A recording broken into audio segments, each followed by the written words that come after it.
Ben dis donc, il y a de plus en plus de beau monde qui investit dans le projet WFI, hein, de Wi-Fi, la crypto que tu peux miner avec ton téléphone. Il y a de plus en plus de monde. J'ai des médecins, j'ai des gens qui travaillent dans la finance, et là notamment, j'ai une conseillère en investissement de Dubaï qui vous fait un petit message. Alors écoutez bien. Bonjour Elina, en tant que conseillère en investissement, qu'est-ce qui t'a plu sur le projet Wi-Fi et qui a fait que tu t'es mis à investir dessus et que tu y crois quoi? Bonjour Jérôme. Alors, pour répondre à ta question, qu'est-ce qui m'a plu et pourquoi j'y crois?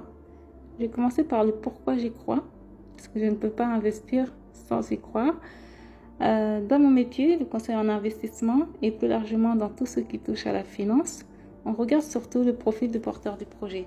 Est-ce que c'est une personne déterminée, qui croit en lui, en son projet, qui s'investit énormément, s'il a un background qui est en adéquation avec ce qu'il souhaite réaliser? Et là, on peut voir que c'est le cas des fondateurs de la néobanque Wi-Fi, puisque on a entre autres l'un des fondateurs de l'USDT, Riv Collins, l'ex-directeur de production Wise, Roman Rostov, l'ex-CEO de National Bank of Abu Dhabi, Khaled Suleiman. Déjà, rien que là, on part sur des porteurs de projets qui sont très crédibles.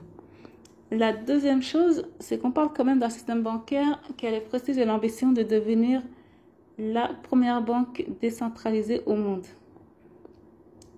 Et comme on sait, les banques sont soumises à une réglementation très stricte, notamment en termes de garantie et de protection des clients, de l'épargne des clients.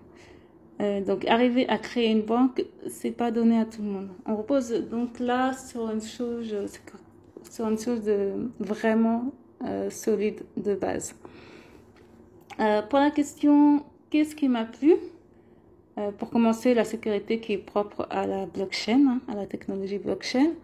Les différents types de portefeuilles qui sont à ma disposition dans mon application. La carte bancaire, la rémunération de l'épargne à un taux très intéressant, parce qu'on parle de jusqu'à 18% quand même. Et tous les services qui vont être déployés tout au long du process, de leur process, comme les transferts internationaux, les prêts sans garantie, etc. Donc moi, je suis convaincue que j'ai entre les mains un service qui va révolutionner le futur de la banque. Alors voilà, c'est exactement ça, hein. C'est exactement ça, c'est-à-dire que c'est les recherches que j'ai fait moi pour investir aussi. Et je vous ai fait une vidéo, je vous la mets en description là où je vous explique comment j'ai fait moi. C'est à peu près pareil, hein. C'est à peu près pareil. D'abord on regarde qui a fait le projet, qui c'est super important. Puis on regarde un peu toutes les sphères du truc, avec bien sûr des points principaux. C'est super important avant d'investir. C'est pour ça que sur le Telegram, je vous ai tout mis. Vous avez de quoi étudier le projet de fond en large, en sortant de mon Telegram, hein. C'est pas une pub, comprenez?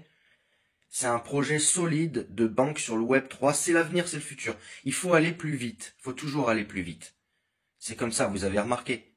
Il faut toujours que ça aille plus vite, plus vite, plus vite, plus vite, plus vite. Il faut toujours qu'un homme puisse faire plus de boulot que le mec de la génération d'avant, parce qu'on va lui donner les outils pour aller plus, pour faire plus. Jusqu'au moment où c'est même plus nous qui allons travailler, hein. Ça commence déjà. Allez, je vous embrasse. Je fais un live sur ma chaîne principale GG2. Allez regarder juste après. À bientôt.